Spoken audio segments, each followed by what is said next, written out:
তো বন্ধুরা, আজকে মেশিনে যে ডিম ফোটায়, কিভাবে ডিম দেওয়া হয়, কিভাবে বাচ্চা ফুটে, এটা নিয়ে একটা ভিডিও করতেছি, তোমরা দেখো। তো বাচ্চা আছে আগেরও, তো এখানে ডিম আছে 16টা। এই ডিমগুলি আসছিল ফ্রিজের মধ্যে আজকে প্রায় 15 দিন। আজকে ফ্রিজের থেকে বাইর করে আনলাম, কারণ গরমের দিনে ডিম 4-5 দিনের বেশি রাখা যায় না, নাহলে নষ্ট হয়ে থাকে। যার কারণে আমি ডিম পাড়ার পরেই ফ্রিজে রাখছি।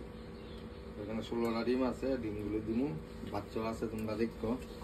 সরো না গুড্ডু, সরো সরো, তুমি সরো। এটার ভিতরে কিন্তু বাচ্চাও আছে, আগের ডিম আছে, সরস না, তোরা দুষ্টামি করিস না। এই ডিমটা উঠবো কালকে। সরো সরো, তোমরা সরো, গুড্ডু সরো। বাচ্চা আছে, ডিম দিতে কোনো সমস্যা নাই। মেশিন এটা 100 ডিমের মেশিন।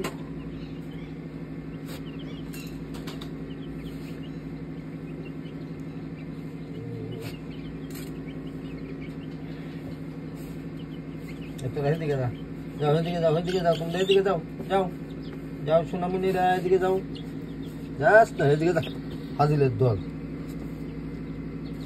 যাও এদিকে যাও, যাও এদিকে থাক। তো ডিম কিন্তু প্রতিদিন 2 বার কমসে কম ঘুরাই দিতেইব। ঘুরাই বলতে ডিমটা এইভাবে আছে, তো এটা কমসে কম আমি এইভাবে ঘুরাই দেবো কমসে কম 2 বেলা, অনেকে 3 বেলা আছে।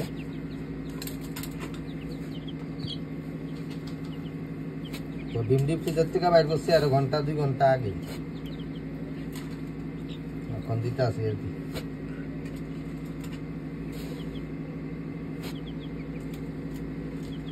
ওই তাপমাত্রায় থাকে।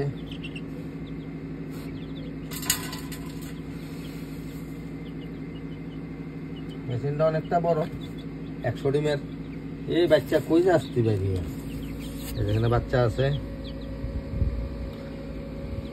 এখানে জল দিয়ে রাখছি সবসময় বাটির মধ্যে, জল না দিলে কিন্তু হইতো না। এখানে 2টা ফ্যান আছে, এভাবে লাগাই দিমু। তো ডিম কিন্তু মুরগির ডিম ফুটে 21 দিনে, আর হাঁসের ডিম ফুটে 1 মাসে, কবুতরের ডিম দিলে ফুটে 18 দিনে। আমি লাগাই দিলাম প্রতিদিন। যেমন আমি এখানে ডিমের মধ্যে ডেট দিয়ে দিচ্ছি 29 তারিখ। এটা 29 তারিখ হলে 21 দিনের দিন ফুটবো। পরে আবার ভিডিও করে আপনারা দেখাবো সবাই।